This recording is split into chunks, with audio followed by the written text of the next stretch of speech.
Good morning. So she grew up in the Redlands, California, and completed her undergraduate degree at UCLA, where she studied biology and classical civilization, with a focus on art and archaeology. She currently attends medical school at California Northstate University College of Medicine in Sacramento, California. Prior to medical school, she worked in sports marketing for UCLA athletics and was an assistant recruiter for UCLA football. Her current research interests involve redefining recurrent UTI management, analyzing the health equity implications of educational resources for recurrent UTIs, and characterizing the prevalence and impact of lower urinary tract symptoms. In her free time, she enjoys reading fiction and flower arranging. A fun fact is that she is currently learning how to whittle. Please welcome Emma Dixon. Thank you so much for the introduction, Soam. So hello, everyone. My name is Emma, if you haven't met. And today I'm going to be talking about a case I did with Dr. Sterling last week. It was the first time we had ever done it at Yale, and it was for dual balloon adjustable continence therapy, specifically in the setting for male stress incontinence. So just a quick little introduction, kind of the history of incontinence therapy. As we all know, the main cause for stress incontinence is post-procedure in men. So some sort of prostate procedure, whether that's prostate surgery with a TURP or with prostatectomy. So a lot of the early kind of developments for incontinence therapy were originally designed for women. So paraffin wax was actually the first operative procedure back in the 1890s, designed for women. In the 20s, kind of after the prostatectomy was first introduced in about the 1900s, early 1900s, Frederick Foley kind of conceptualized the use of the modern catheter. You can kind of see a picture I included. It's like this rubber thing with a metal stylus, kind of cool. And he also actually conceptualized the artificial sphincter as well. In the 50s, the male sling was kind of developed by Kaufman and Berry. And then in the 70s, we had the artificial inflatable sphincter. And that was the first one in the top left. And you can kind of see the development of the sphincter over the years up there. In the 80s, we started to get advances to bulking agents. As we know, we don't really use those in men anymore. And then in the early 2000s, we had the new synthetic sling, as well as dual balloon adjustable continence therapy, which we will be talking about today. So we're just going to start with this patient. So we had a 69-year-old male. He had a past medical history of Gleason 3+4 prostate cancer. He underwent a RALP and was then complicated by bladder neck contracture. He had two different direct visual urethrotomies done, and then eventually actually had a bladder neck reconstruction with a buccal graft done by Dr. Sterling. Kind of in the time between that and when he presented to us again with kind of stress incontinence, he was actually found to have a sigmoid mass, underwent resection for it, and he was found to have like some suspicious lung nodules. So there is kind of this potential that he might be needing some sort of systemic therapy in the future, but still kind of on hold when we saw him. And then when we presented with him again, he had this persistent stress incontinence, had failed all conservative measures, and that's when we went in with the dual balloon adjustable continence therapy.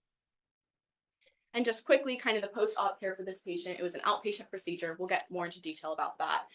He just had a TOV prior to discharge because he didn't have any obvious stress incontinence leakage after the surgery. And then he had a clinic visit, or we'll be planning to have a clinic visit kind of 4 to 6 weeks after, for just inflation of these balloons just under local anesthesia in office. It's usually done 1 ml at a time and can be done by the surgeon or by a nurse. So let's kind of just review just quickly kind of the continence options and the implantable systems we have right now. So for men is what we're going to focus on today. We have the Boston Scientific sling, which is kind of the supportive system. And then for occlusive systems, we have the artificial urinary sphincters that we use in men. And now we also have adjustable continence devices. So let's get into ProACT placement. So this was actually introduced in the early 2000s in Europe, I believe 2005, and it was FDA approved about 10 years ago in the United States for use in men only. And the kind of system is these two small adjustable silicone balloons. They're two separate units, and they're attached by tubing to a titanium port that is tunneled under the skin. It's a 30-minute outpatient procedure done under general anesthesia. The balloons range from like 0.5 ml to 8 ml, and the device length comes in two options, 12 or 14 centimeters. The device kind of components. So here's kind of where you make the incision and where you kind of tunnel the device through.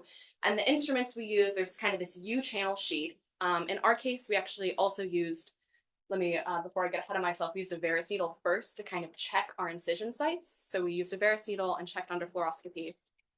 And then we used, there's also like a sharp and a blunt tipped trocar. And then of course you have the ProACT balloons as well. And I'm just gonna backtrack really, or actually, move on. This might be a better slide. Yeah, here's a good slide. So kind of the steps of the procedure. Kind of first step, after you've set everything up, you insert the flexible cystoscope and you fill the bladder with contrast, just get an initial shot. And then you kind of retroflex your cystoscope to kind of visualize your bladder neck as you're doing the procedure. The next thing you do is you either insert the sharp trocar, or as we did, we actually inserted a Varus needle to kind of check where our incision sites were. And you do that under the aid of fluoroscopy. And also, we can get into that, cystoscopy helps with that as well. So you first insert the sharp trocar and you're trying to try to puncture that pelvic diaphragm. Once you feel like you've gotten through that, you can test with the blunt trocar and you kind of push it in through the same port and you kind of push it up against the bottom of the bladder. And what you're looking for when you do that is first on your fluoroscopy, making sure you're actually pushing up the bladder, seeing that there's no space between the trocar and the bladder. But you're also looking on your cystoscopy and seeing if you're raising kind of one side around the bladder neck. So if you're pushing and you see the entire bladder neck kind of coming up on both sides, that means you're not through the diaphragm. If you push it and you see kind of like a bump where the trocar is being pressed, you know you're through. And then after that, you kind of know, okay, first when you do that, you can see on your fluoroscopy if you're in the right medial lateral plane, then you kind of have to check your anterior posterior plane. And to do so, what you do, you can kind of see in this top right image, you kind of bend your blunt trocar, you kind of wiggle it back and forth to make sure you're actually bumping your cystoscope and seeing your cystoscope move. And that's how you know you're in the right anterior or posterior plane. Once you know you're in the right plane and the right spot, that's when you insert a balloon and you inflate it. And then you just take that titanium port that's kind of hanging out and just tunnel it under the skin and scrotum. And if anyone has questions on this, we can totally go over at the end in more detail. And this is kind of what I was talking about with the kind of retrovision and cystoscopy. You kind of see the balloons inflate. You can see when you're pressing up with the blunt trocar. And then on the right, I have some better images from our case, but you can kind of see here we have a dual balloon. Here's the urethra, and then there's the bladder filled with contrast. And so these are the photos from our case.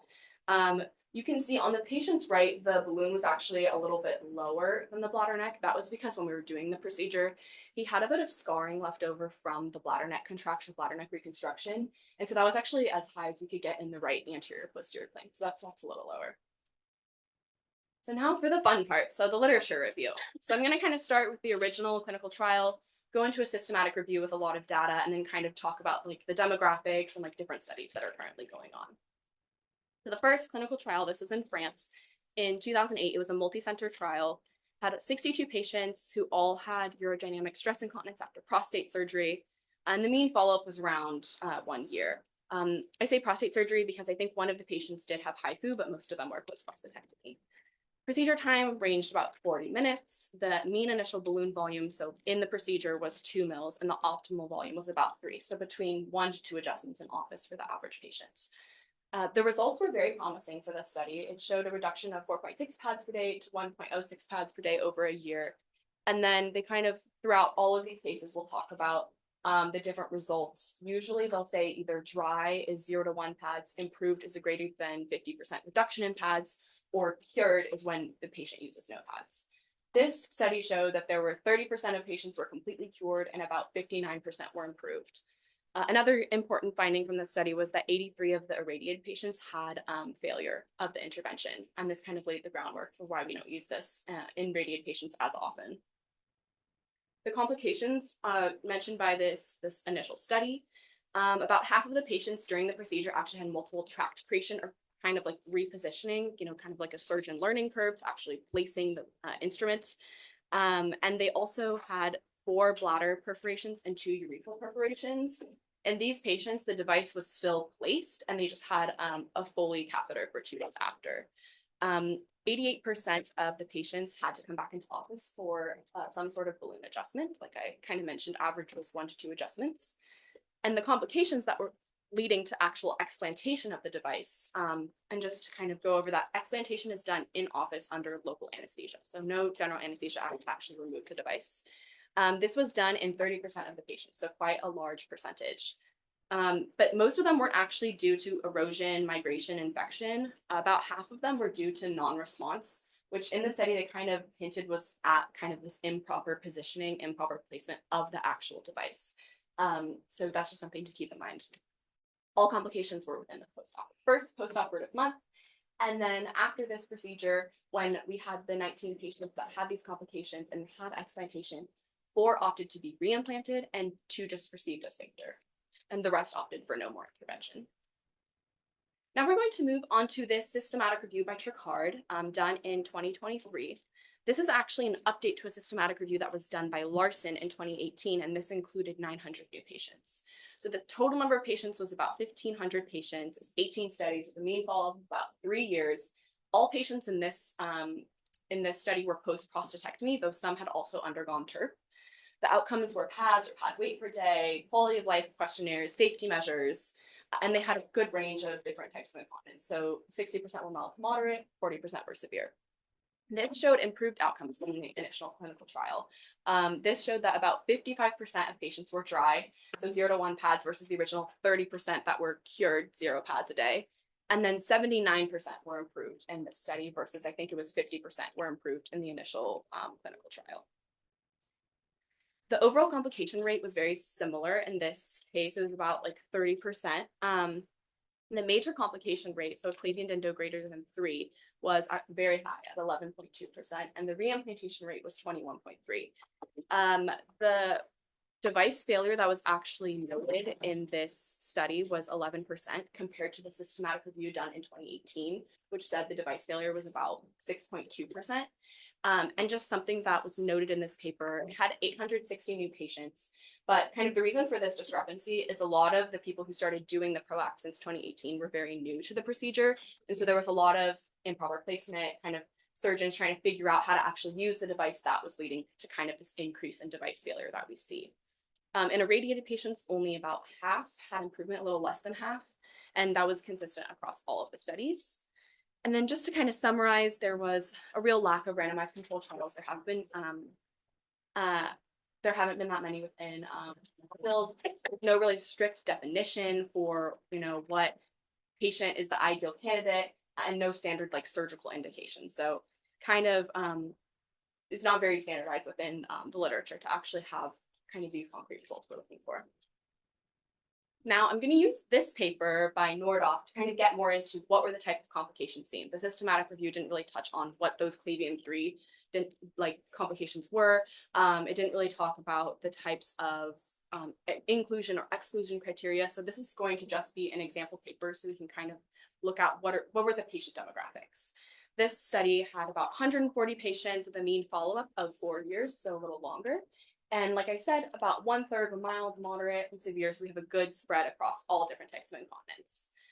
In this study, about 14% of the patients had undergone some sort of previous anti-incontinence surgery, and I thought that was really important because that definitely kind of interferes with the anatomy to some degree. So they either had a bulking agent, a sling, or an AUS. However, those that had a concurrent AUS or sling were not included in the study. So that was kind of an exclusion criteria for almost all of the studies we talked about today. They couldn't have a concurrent incontinence device planted.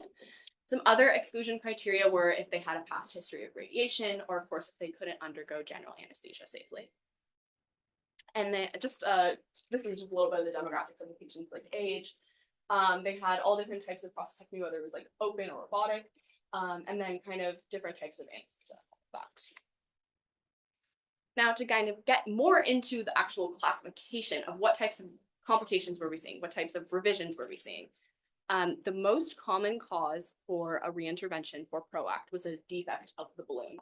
And I thought I would mention that the defect of the balloon actually encompasses improper placement. So they didn't have a separate category in this study, and most of the studies actually did not, that had improper placement being named the reason. It was either described as defect of the balloons, or you can see kind of lower down persistent incontinence, which would kind of imply that there was improper placement of the device if it's not being effective. So that was about, I think, 15% of the patients had some sort of defect that could be due to kind of either surgeon error or improper placement. And then also I think 5% had some sort of persistent incontinence as well. So we're still seeing the kind of highest rate is maybe we're not placing these devices exactly where they're intended for. And then also 6 patients who had failures went on to receive other devices instead of reimplantation of the device. So 4 went to get a sphincter and 2 went to get a sling. Now to talk about the actual complications we were seeing. So the major complications. The grade 3B complications we were seeing resulted from 1 urethral perforation, one infection and intraoperative perforation, and then one the patient had dislocation and pain of the device. And I want to clarify once again that the reason that this was a grade 3 bleed was not because they had to remove the device, but because they re-implanted it under general anesthesia again. So when they actually remove the device that's done under local within office, these patients opted to be re-implanted, which is why it was a 3B complication, because they wanted to have the device revised. There's this one study. This is the only study that has looked at TURP outcomes. This is the same author that we just looked at, a different study that they're doing. It was only 30 patients. Follow-up was relatively short, about 2 months. But we actually saw in this study that the complications were less severe, kind of as we would expect, given that these patients didn't have as big of a change to their anatomy with a prostatectomy. They just had a TURP. But the highest grade complications was just a grade 2 complication that was urethral perforation. And kind of across all these studies, if a patient has a perforation, what's really done is just a Foley is kept for about 5 days to a week, and then the patient just receives antibiotics. And as long as the device doesn't get infected or migrate, it can just stay where it is. And the results of the TURP outcomes, so we had about very similar results to what we saw post-prostatectomy, actually. So 45% of the patients were totally dry as compared to the kind of 50 that were dry with prostatectomy, and then 76 patients improved, so greater than 50% reduction in PADS compared to the 80 that we were seeing with prostatectomy. And just to kind of remind you, this was a very small sample size. This was only 29 patients, but these are just kind of the preliminary results for TURP that we're seeing. Now, I just wanted to review very quickly kind of this one paper that was done by Ortiz, published in the Journal of Urology in 2020. And it was talking about the transcorporal versus the standard approach for an AUS placement. And why we included this was because the actual diagram really shows where those erosions, from the AUS are really occurring. And kind of both approaches really showed that there was primarily ventral erosion. And I bring this up because with the ProACT device, these devices are placed nowhere near the ventral area of the urethra. They're kind of placed on either side of the bladder neck. And also the pressure that you're exerting isn't circumferential like it is with the sphincter. So there's some authors like Al-Adem that are kind of theorizing that, you know, we're not going to see as many erosions with this device because we're not focusing that pressure so circumferentially. It's not the ventral area of the urethra. And we're kind of been seeing that in the results we're getting. We haven't been seeing that many erosions as the primary complication. Like I said, most of them are due to improper placement or device failure. There was this also really interesting case report that was published very recently, about a year ago. And I won't get too into detail about this patient, but it was this patient that underwent pelvic trauma, pelvic fracture when they were 17 years old. They had intrinsic sphincter deficiency as a result and kind of had this very complicated past medical history where they were not a candidate for diversion. They had this also very complicated history of 25 years after they had kind of gotten a sphincter, about 7 years after their initial trauma. And for 25 years had all these different surgeries, revisions, complications for the artificial urethral sphincter.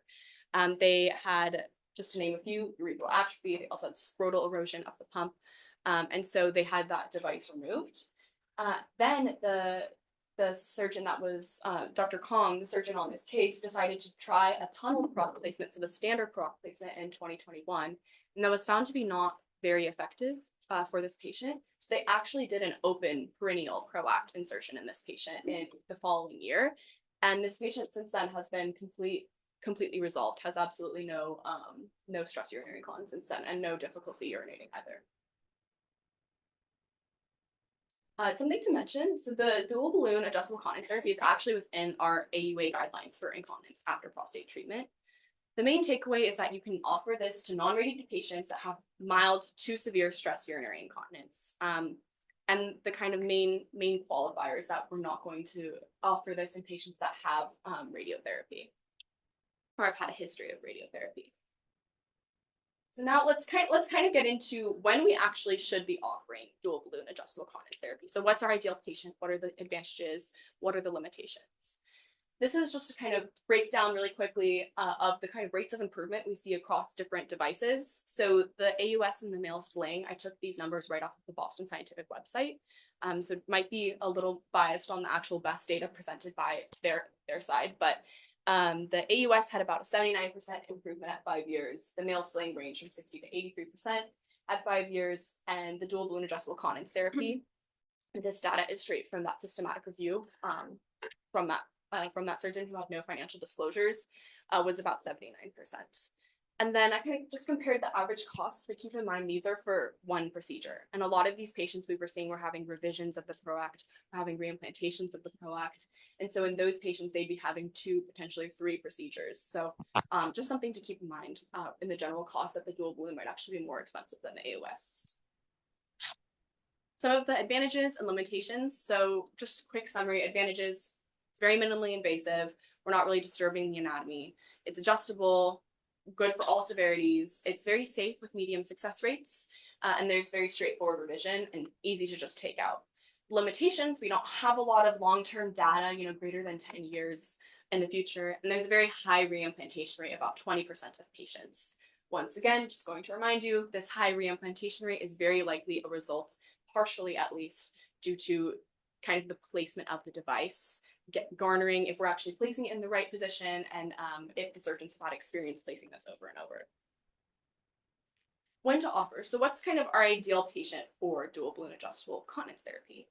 So we can use this in all different types of patients. You can use it before or after they've had a sphincter or a sling. You can use this, as we saw in that case report, if they've had a complication with a previous procedure and have very difficult kind of anatomy with a lot of trauma or erosion from a sphincter. There's very minimal exclusion criteria, just patients who can't really undergo anesthesia, and the primary one being patients who have had a history of radiation or will have it in the future. There are very promising results for TURP patients as well. I don't know if I explicitly said this, it was on the slide, but I think all of the patients with mild incontinence post-TURP were completely resolved and dry after the procedure. When to offer the dual balloon instead of AUS. So first of all, I think probably the biggest one is if a patient has, cognitive impairment or dysfunction. A lot of patients, have a lot of stress urinary incontinence, and if they're being cared for by their families, that's a big burden to kind of be changing them and cleaning them constantly. And so this is an option for patients that can't really operate a sphincter and don't have the cognitive bandwidth to do so. It could also be used for patients that have poor dexterity, manual dexterity, those with arthritis, or who don't want some sort of foreign body within the scrotum. And then, of course, patient preference for a minimally invasive or reversible procedure is a great indication. That also applies to the sling as well. And then another kind of reason to think about when to offer this in a patient instead of a sling, if you think about a patient who's kind of borderline moderate incontinence, stress incontinence, and we think that maybe in the future there could be a possibility to place some sort of artificial sphincter. In those patients, you might want to keep the anatomy more pristine, more clean with a minimally invasive procedure like adjustable continence therapy, instead of placing a sling that's going to kind of interfere with that future procedure, potentially. And just some future directions to look forward to. A lot of evidence is still needed for these studies, so we don't really have randomized controlled trials, and we don't have them comparing the dual balloon adjustable continence therapy to the AUS or to the sling. That's definitely lacking in the literature and something that needs to really be studied to actually directly compare them. We need to look at the outcomes for this therapy in patients who also have a sphincter or also have a sling, because many patients did also have that and were excluded from these studies. We need to look at kind of the emerging side effects of radiation, given our new modern radiation techniques. So 10 years down the road, what does ProACT look like in irradiated patients versus the radiation we used 20 years ago and the results we're seeing now? We need to look at implementation in TURP patients as well. And then in those kind of particular cases of patients that have complicated medical histories, like that case report we discussed, who've had pelvic trauma or urethral atrophy. And then finally, we still need more evidence talking about how do we improve balloon positioning? If we're seeing that this is the main complication, that the devices are improperly placed, how are we going to kind of mitigate that side effect? And some ongoing projects to just mention. So we have the ProACT post-approval clinical trial that started in 2019, should be done around 2030 with preliminary results in 2025. And then finally, I thought to mention this, given that the complications like we talked about related to balloon positioning, there is a study in some individuals deciding to trial ultrasound-guided ProACT balloon placement instead of fluoroscopic-guided ultrasound or fluoroscopic-guided ProACT balloon placement. And there's a study by Crivigaro that has preliminary results that is using this kind of geometrical stepper with a transrectal ultrasound probe, so you can hands-free use ultrasound during the surgery to kind of really accurately guide ProACT placement. And if you're curious, I do have some slides about that as well. And here are my references. Thank you. All right. He is a fourth-year medical student at the University of Central Florida College of Medicine in Orlando, Florida, and has spent the past month completing his sub-I in urology with us. He recently completed a year of dedicated research at the National Cancer Institute in Bethesda, Maryland, where he worked on projects involving machine learning to improve diagnostics of prostate MRI. And he will be presenting on some of his work today. Please welcome David Gelikman. Thank you so much, Soam, for the introduction. Good morning, everyone. Today, I'll be giving a brief background on the use of MRI for prostate cancer diagnostics. And I'll also touch on some of the work that I did during my year of research at the NCI. So going back to 1982, Stain and Smith were the first to actually report the appearance of the prostate on MRI. And so the images that they got were very grainy, very low resolution. I can barely tell where the prostate cancer is here.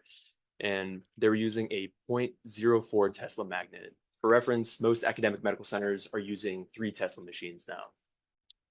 Jump forward about 10 years to 1993, Mirowitz et al. Were the first to use contrast in prostate MRI for prostate cancer. And contrast became a critical sequence in multiparametric imaging. But still getting a little bit better, but the image is still pretty grainy. I can't really tell where the contrast is here.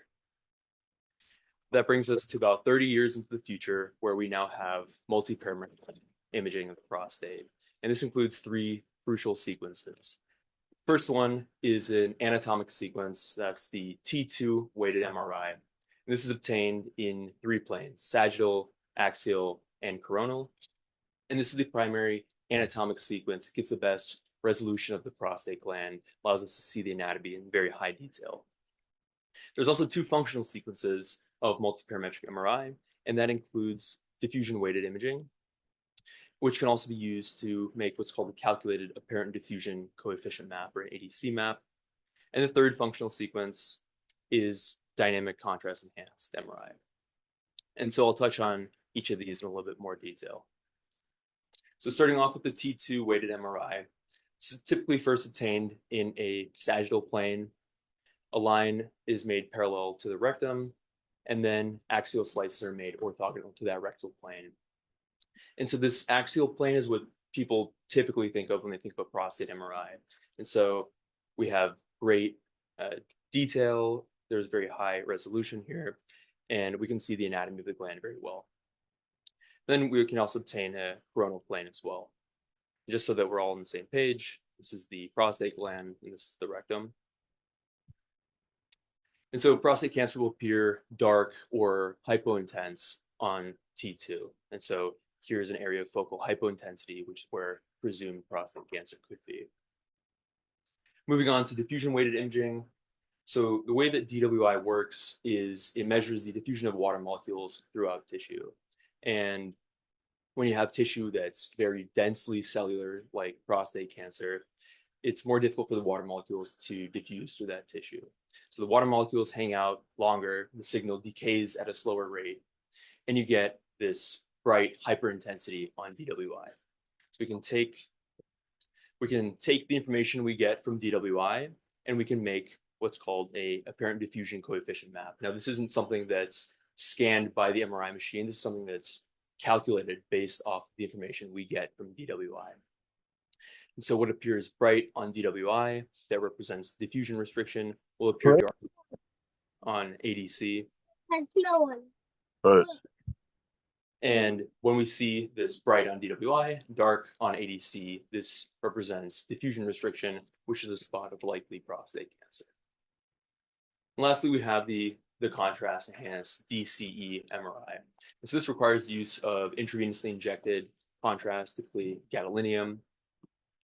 And we take multiple images at different time points before and after contrast injection. We have the pre-contrast, 5th, and the 30th phase after injection. And if you look in the 5th phase, you can see this focal area of early contrast uptake, which represents increased vascularity in that area of the prostate gland and is a spot of likely prostate cancer. So putting all of this together, We have a 61-year-old patient with a serum PSA of 22.6. If we look at the T2, we have this focal hypointensity.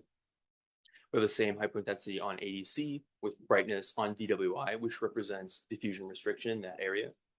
And then we have focal early contrast enhancement in that same region on the contrast enhanced MRI. And so putting all that together with dark on T2 and ADC and bright on the DWI and DCE, this is a spot of likely prostate cancer. But how do radiologists convey this information to the rest of us? Well, I'm sure most of the people in this room have heard of PI-RADS, which stands for the Prostate Imaging Reporting and Data System. This is a standardized reporting system for lesions on prostate MRI in treatment-naive patients. Depending on where the lesion is in the prostate gland, you prefer a one sequence over another. But basically, for each lesion in the prostate gland, radiologists will assign a score of 1 to 5. And this represents the chance of finding clinically significant prostate cancer on a targeted biopsy of that region. So patients who have a PI-RADS 1 or 2 lesion have a low chance of finding clinically significant cancer, typically up to less than 10%. PI-RADS 3 is a little bit higher. This is intermediate risk, brings us up to about 20%.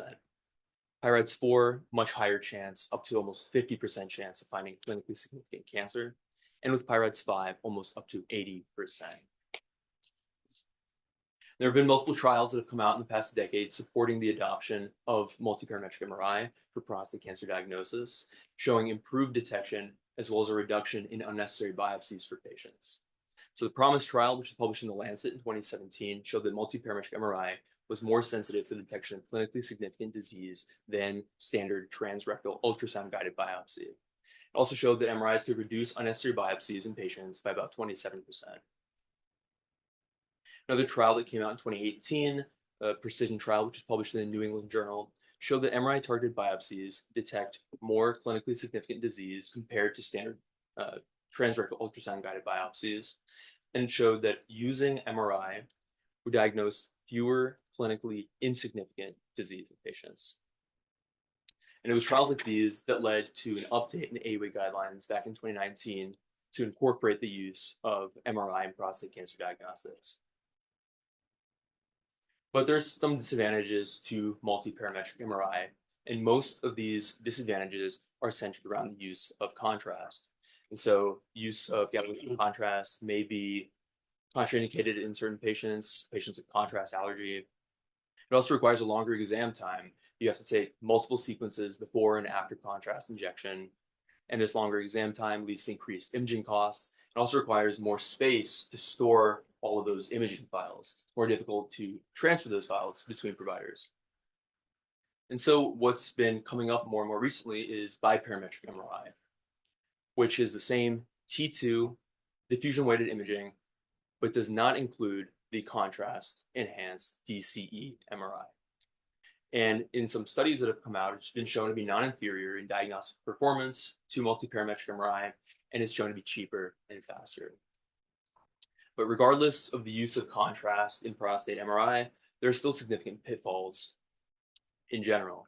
So significant inter-reader variability among radiologists, even at large academic centers, 2 prostate MRI experts may still read the same lesion differently. And in the community where there aren't as many prostate experts, there's even greater variability, and those radiologists may read those wildly differently than the expert readers. It's also low sensitivity for small tumors on prostate MRI. And using machine learning, we can potentially improve the accuracy and consistency of MRI reads. So during my time doing research at the NCI, one of the projects that I worked on was evaluating one of our prostate cancer detection models. This is based in biparametric MRI. And so the way that this machine learning model works is you would feed it a patient's biparametric MRI. So that's again the T2 and the diffusion weighted imaging, which also includes that ADC map. And then it will spit out something like this, which is an overlay that contains a segmentation of the entire prostate gland, as well as a segmentation of each prostate cancer suspicious area. This model, it's a 3D UNet-based deep neural network that was trained at about 1,400 prostate biparametric MRIs from 2015 to 2019. And the reason that we used biparametric MRI over multiparametric MRI is that it would be much more difficult to train this model given the increased space it would require to use multiparametric MRI. And so one of the projects that I worked on during my year was evaluating this model, which the model was published in 2022. So the project I worked on involved evaluating this model in what we call a multi-reader study. And so when new technology comes out, especially new technology that's supposed to assist readers, what we can do is a multi-reader study where we send out those images to multiple readers across the world with different levels of experience, and we can see how it affects their reading. And so doing this with multiple readers, it reduces the biases of just one individual reader and allows us to measure the agreement and accuracy of that diagnostic technology. So in this study, we're looking at identifying the effects of this AI model on identifying prostate cancer, as well as lesion size and PI-RADS score inter-reader agreement. So how similarly the readers are both measuring the size of lesions as well as scoring them in PI-RADS. So the way that we set up this study is we included 180 new prostate MRI images, and these were not used to train the model previously. These were all new. 120 of those were cases with confirmed prostate cancer. These patients had whole mount pathology after radical prostatectomy. And then we had 60 control patients, which had no prostate cancer, which is defined as negative MRI, as well as a negative systematic biopsy. We took those 180 scans, passed them through our prostate cancer detection model, and then we got these overlays for each of those patients. And then we sent those images to 6 radiologists across the world. 3 of those were prostate experts with over 20 years of prostate imaging experience with abdominal radiology fellowship. And then we had 3 readers, which were general body readers, that did not have the same level of prostate MRI experience. We sent them images without AI assistance, and then we sent them the same images with AI assistance. We randomized the AI and non-AI, and then we had a 1-month washout period between 2 reading phases. So we made sure that each reader was reading the same image with and without AI at different time points in the study. And in our preliminary analysis, which we're still working on, we saw that the lesion size discrepancy was significantly reduced using AI. And what this means is the measurements that radiologists were assigning lesions, the same lesions that different radiologists were reading, they more closely measured them. So the size discrepancy decreased. Then when we looked at the PI-RADS score agreement, we saw we used the quadratic weighted Cohen's kappa to measure agreement, and we saw an increase in PI-RADS score agreement using the AI model. So again, for the same lesions read by different radiologists, they were assigning them more similar PI-RADS scores. And so both of these are kind of pushing different radiologists who would have different reads into a more similar conclusion for the same lesion. And so, in summary, we've shown that MRI improves the detection and localization of prostate cancer while decreasing the number of unnecessary biopsies for patients. We've shown that our AI model in the preliminary analysis has reduced the lesion size discrepancy as well as improved PI-RADS score agreement among radiologists. And technology like this can potentially level the playing field in the community where prostate MRI experts are not available. And some of the future directions that we're looking at taking this work in is using the annotated histopathology data that we have for these patients. And so for each of these 120 patients that we have the whole mount radical prostatectomy specimen, which is sliced and annotated by one of our GE pathologists. And we're able to take those pathology slices and correlate them almost to the millimeter of the MRI. And so in this example here, we can see there's the pathology annotation on the left, and then on the right, we have this annotation from one of our readers. And we have the annotations from all all the readers which read that particular patient. We also have the annotation from our AI model. And so we can stack all that together, see if the AI helped readers find lesions that are unseen based on that ground truth pathology. And we're also able to see how well our AI acts by itself. And so we're currently working on this lesion level analysis, looking at the lesions from the pathological standpoint, and then directly comparing them to the MRI. And also something we're looking into the future is to use a similar machine learning approach with alternative imaging modalities for prostate cancer, such as micro ultrasound, which is becoming more popular. And with that, I'd like to thank the program leadership for giving me the chance to speak this morning. I'd like to thank all the attendings, residents that took the time to look over my slides and provide feedback. And I've really enjoyed working with all of you this past month. Thank you for having me. And of course, I'd like to thank my team back at the molecular imaging branch at the National Cancer Institute. Thank you.